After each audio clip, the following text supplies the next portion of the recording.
नमस्ते दर्शकों, India news देख रहे हैं आप और मैं हूं आपके साथ वैभव मिश्रा। इस बुलेटिन की शुरुआत एक सवाल से करेंगे। दरअसल रेडी यूएस फाइटर बॉम्बर क्या ईरान की भयंकर बर्बादी का कारण बनने वाला है? दरअसल मिडिल ईस्ट के आसमान में बढ़ती हलचल एक बड़े सैन्य ऑपरेशन की तरफ बिल्कुल स्पष्ट इशारा कर रही है। रिपोर्ट के मुताबिक अमेरिकी एयरफोर्स के E-3C sentry airborne command and control विमान सक्रिय हो चुके हैं। सैन्य विशेषज्ञों का मानना है कि ऐसे विमान आमतौर पर तब उड़ाए जाते हैं जब किसी बड़े हमले की तैयारी हो। माना जा रहा है कि इनके बाद एयर टैंकर विमानों की तैनाती होगी जो लड़ाकू विमानों को हवा में ईंधन देकर लंबी दूरी तक ऑपरेशन चलाने में मदद करेंगे। इसके बाद फाइटर बॉम्बर अपने स्ट्राइक पैकेज के साथ मिशन पर रवाना हो सकते हैं। सवाल ये कि क्या अमेरिका ईरान के संवेदनशील सैन्य और रणनीतिक ठिकानों पर कार्रवाई की तैयारी में है? और अगर हमला होता है तो उसका असर सिर्फ ईरान तक सीमित नहीं रहेगा, पूरा मिडिल ईस्ट अस्थिर हो सकता है। तेल बाजार में उथल पुथल मच सकती है और वैश्विक सुरक्षा पर बड़ा खतरा पड़ सकता है। फिलहाल दुनिया भर की नजरें अब अमेरिकी सैन्य गतिविधियों पर टिकी हैं और अगले कुछ घंटे बहुत निर्णायक माने जा रहे हैं। इस मुद्दे पर करेंगे चर्चा। जुड़ेंगे हमारे साथ खास मेहमान, लेकिन इन मेहमानों के जुड़ने से पहले जो तस्वीर और जो खबर है, क्या वो खबर ईरान के विनाश का कारण बनने वाली है? खबर क्या, अगर मैं इसका बात करूं तो दरअसल अमेरिकी E-3C सेंट्री विमान सक्रिय हुए हैं। बड़े ऑपरेशन से पहले बड़ी हवाई गतिविधियां, एयर टैंकरों की तैनाती, तेज चर्चा है। फाइटर बॉम्बर्स को मिशन मिल सकता है। ईरान पर हमले की अटकलें बहुत तेज हैं। दर्शकों, मिडिल ईस्ट में युद्ध का खतरा बढ़ता जा रहा है। रणनीतिक ठिकाने निशाना बन सकते हैं। अगले कुछ घंटे बहुत अहम है और यही वजह है कि क्या अगले कुछ घंटों में ईरान के ऊपर अमेरिका कोई बहुत बड़ा हमला करने वाला है? अब E-3 सेंट्री आखिर है क्या? अगर मैं इसकी बात करूं तो E-3C सेंट्री एक एयरबॉर्न कमांड एंड कंट्रोल विमान, इसे उड़ता हुआ कमांड सेंटर भी कहा जाता है। आसमान से ये पूरे युद्ध क्षेत्र पर नजर रखता है, दुश्मन की गतिविधियों का रियल टाइम डेटा जुटाता है और यही वजह है कि अब माना जा रहा है बहुत मुश्किलें हैं ईरान के लिए। हमारे साथ कर्नल टीपी त्यागी साहब जुड़े हुए हैं। सर, बहुत स्वागत है आपका इंडिया न्यूज पर। त्यागी जी, डोनाल्ड ट्रंप की वो धमकी जब उन्होंने कहा है कि या तो आप सरेंडर करिए या तो गंभीर परिणाम भुगतने के लिए तैयार रहिए, और उस बीच हवा में उड़ते ये विमान, क्या संदेश है? जी, अगर पुराने हिसाब से देखा जाए तो E-3 सेंट्री ये जो एयरक्राफ्ट है, ये अमेरिका का सबसे ज्यादा कॉस्टली इंटेलिजेंस, रिकॉनाइसेंस और सर्विलेंस वाला एयरक्राफ्ट है। ये एयरक्राफ्ट ही नहीं है, ये कमांड एंड कंट्रोल सेंटर है जी। और इसके अंदर खास तौर में एक रोटेटिंग रडार डोम लगा होता है और वो रोटेटिंग रडार डोम का जो रेंज है वो करीब 375 किलोमीटर है।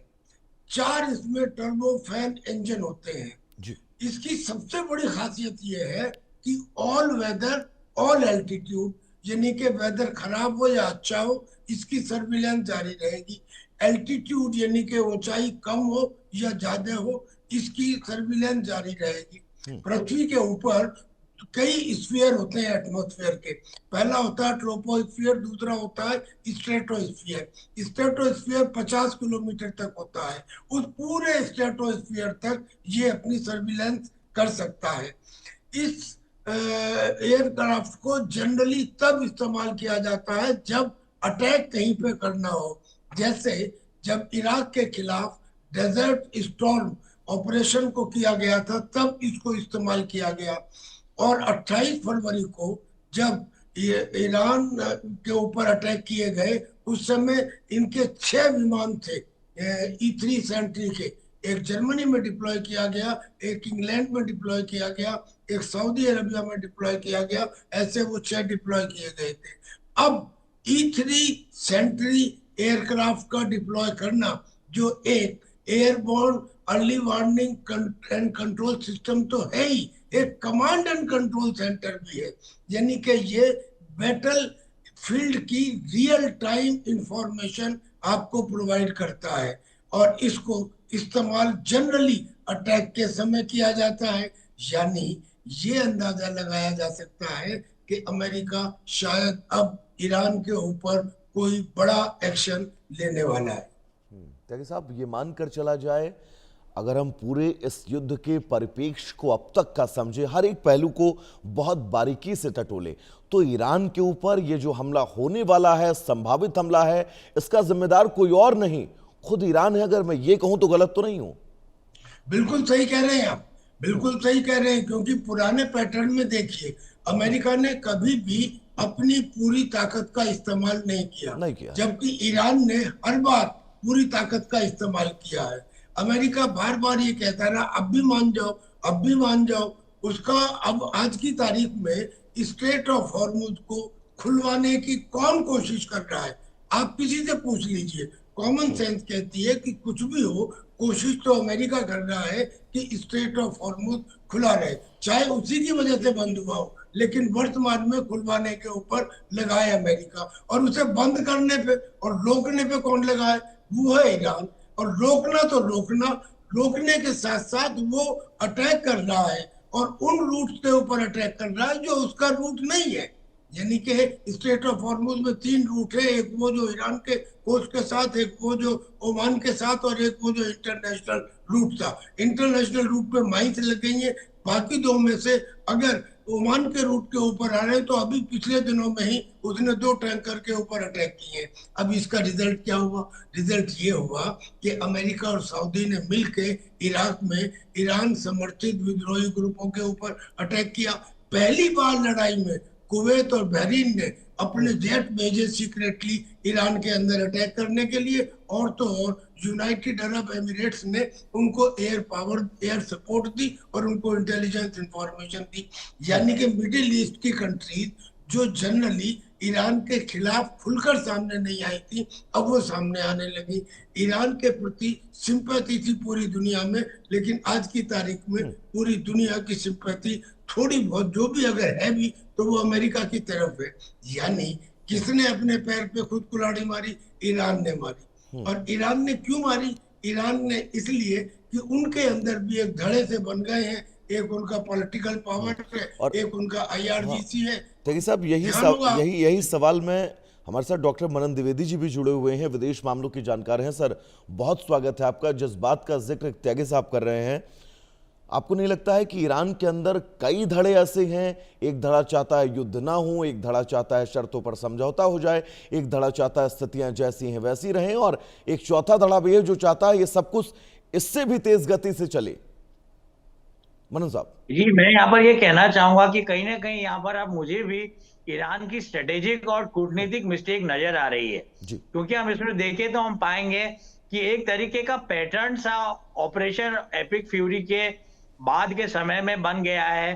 प्रेसिडेंट डोनाल्ड ट्रंप कहते हैं, डिक्लेयर करते हैं पिछले 3-4 महीने से, मार्च अप्रैल के बाद से, और जून 16 को जब पहली बार MOU साइन हुआ अमेरिका और ईरान के बीच में, कतर और ओमान के एफर्ट से, तो प्रेसिडेंट डोनाल्ड ट्रंप डिक्लेयर करते हैं कि अब बातचीत होने वाली है। उसके बाद वो अटैक कर देते हैं, मिसाइलिंग हो जाती है। ईरान की तरफ से भी ड्रोन अटैक्स होते हैं और मिसाइल अटैक्स होते हैं ओमान, बहरीन, कतर और सऊदी अरेबिया वगैरह पर। और ईरान डिक्लेयर करता है कि हम बिल्कुल भी बात नहीं करना चाहते। ट्रंप फिर आते हैं मीडिया पे और अपने ट्रूथ सोशल पे और डिक्लेयर करते हैं कि अब युद्ध खत्म, इसके बाद कुछ नहीं। जैसे कि अभी जो मैसिव अटैक की जो थ्रेट दिया है ईरान को, उसमें भी सेम तरीके का रिफ्लेक्शन हम लोग बड़ी आसानी से देख सकते हैं। तो कहीं ना कहीं ईरान को भी अब अपने इंटरनेशनल रिलेशंस में एक प्राइड गेम नाम की चीज होती है, जहां पर ये कहा जाता है कि जो दोनों एंटागोनिस्ट हैं, दोनों दुश्मन हैं, वो एक दूसरे के सामने खड़े हैं और बर्फबारी हो रही है। एक मर्सिडीज में है और एक आपकी पजेरो में है। अब रास्ता इतना ही है कि दोनों राष्ट्रों में से एक राष्ट्र को हटना पड़ेगा, गाड़ी को साइड में करना पड़ेगा ताकि दूसरे व्यक्ति की गाड़ी निकल जाए। इसको अंतर्राष्ट्रीय संबंधों में कहते हैं प्राइड गेम।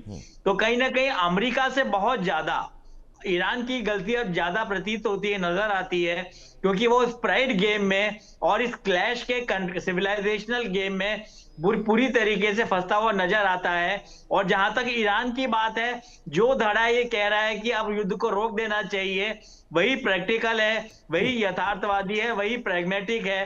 क्योंकि भले ही भारत में बैठे हुए शिक्षाविद ये डिक्लेयर करें और तारीफें करें और उसकी प्रशंसा करें कि ईरान की रेजिलियंस, टीनेसिटी ये बहुत गजब की है, कितना शौर्य है, पर अगर सच्चाई को ग्राउंड रियलिटी के धरातल पर देखा जाए तो हम पाएंगे कि ईरान भी करीब करीब जिस तरीके से इराक नष्ट हो चुका था, वैसे ही ईरान भी पूरी तरीके से नष्ट होने के कगार पर है।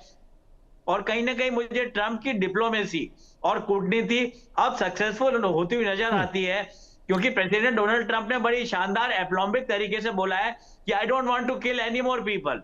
तो बुरा भी नहीं बनेंगे।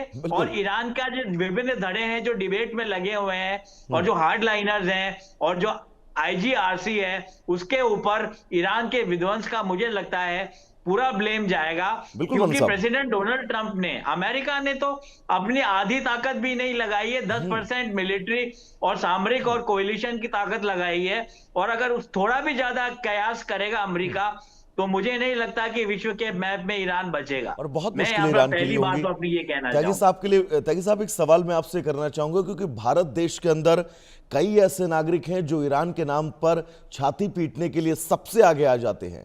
मैं एक बार चाहूंगा आप उन तमाम लोगों को ये समझाने की कोशिश करें, ये समझाएं कि इस वक्त मिडिल ईस्ट में खाड़ी देशों के बीच ये कम्युनिकेशन और जो बॉन्डिंग चल रही है वो बॉन्डिंग क्या है, बहरीन, कुवैत, जॉर्डन, ये तमाम देश इसमें कैसे इन्वॉल्व हो सकते हैं, और ईरान का भविष्य अगर ये स्थितियां ऐसी रहीं तो क्या कहता है? देखिए, ईरान का भविष्य अगर यही स्थितियां रही तो मुझे अच्छा नजर नहीं आता। देखिए, एक एक करके, सबसे पहले अभी कुछ दिन पहले ही सऊदी अरबिया ने 40 देशों के रिप्रेजेंटेटिव्स को अपने यहाँ बुलाया और उनसे बातचीत की कि हमको रेड सी हो या पर्शियन गल्फ हो, ये दोनों इंटरनेशनल वाटरवे हैं, इनमें स्वतंत्रता और फ्री नेविगेशन इंश्योर करना चाहिए। 14 कंट्रीज ने एग्रीमेंट के ऊपर साइन किया कि यस, हम अपनी नेवी कमिट करेंगे इस काम के लिए कि ये दोनों वाटर बॉडीज, ये दोनों सी जो है, ये इंटरनेशनल नेविगेशन के लिए खोले जाएं। उधर भारत बेशक ईरान का दोस्त है, लेकिन जब हमारे इंटरेस्ट क्लैश करते हो तब दोस्ती काम नहीं आती। दोस्त तो बहुत जगह भी रहे होंगे। अब सवाल ये है कि स्ट्रेट ऑफ हॉर्मुज को बंद करने के ऊपर कौन आमादा है? अमेरिका तो आमादा नहीं है, ईरान आमादा है। और नुकसान सब पे ज्यादा किसको हो रहा है? भारत को हो रहा है। वो तो हमारी रेजिलियंस और हमारी रिजर्व कैपेसिटी है कि हम अब तक इसको कंट्रोल कर पाए, लेकिन आगे आने वाले समय में सिचुएशन आउट ऑफ और साहब बिल्कुल आगे आने वाले वक्त में सिचुएशन आउट ऑफ कंट्रोल हो सकती हो, और इसी बात का डर ईरान को भी होना चाहिए। लेकिन अफसोस ईरान को इस बात का बिल्कुल भी डर नहीं है, इन खबरों के जरिए समझा जा सकता है। फिलहाल आपका त्यागी साहब बहुत बहुत शुक्रिया हमसे जुड़ने के लिए, इन तमाम जानकारियों को हमारे दर्शकों तक पहुंचाने के लिए। मनन सर, आप हमारे साथ बने रहिएगा, क्योंकि